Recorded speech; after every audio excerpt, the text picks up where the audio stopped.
Urtero bezala, Jakinek kultur balantzari eskaini dio urteko azken zenbakia.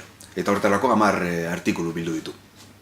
Artikulu nagusian, Olatz Beobide, aktore eta antzerki zuzendariak sektorearen azterketa bat egiten du.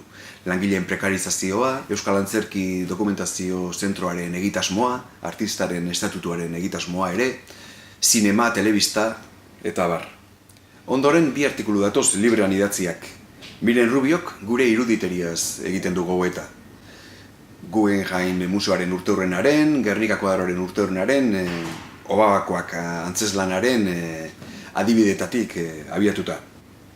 Itziar Ugartek berriz kulturaren transmisioaz, memoria eta errelatuaren auziaz, kultura, herria, hizkuntza, nazioa horien garrantziaz egiten du gogoeta.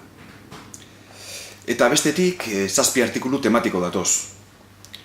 Katjalin Minerrek bertsolaritzaz diardu, Jon Eskizabelek musikaz, Iratxe Retolazak literaturaz, Aizea Bartenilak arteaz, Galder Perezek arte eszenikoez, Maialen Goñik zinemaz eta Xabier Landabideak teknologia ingurune digitalaz.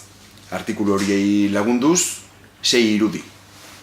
Aspi, Aritz Irigoyen, Adur, Spray, Diego Pallez eta Patxi Gallego irudigileek egindakoak.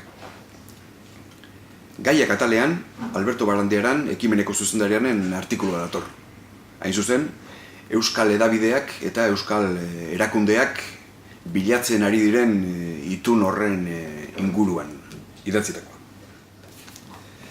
Eta kontrazalean, beti bezala, Unai Iturriagaren irudi iradokitzailea. Jauzi kualitatiboa euskal kulturan. Baina, igerildekoak, baldurik.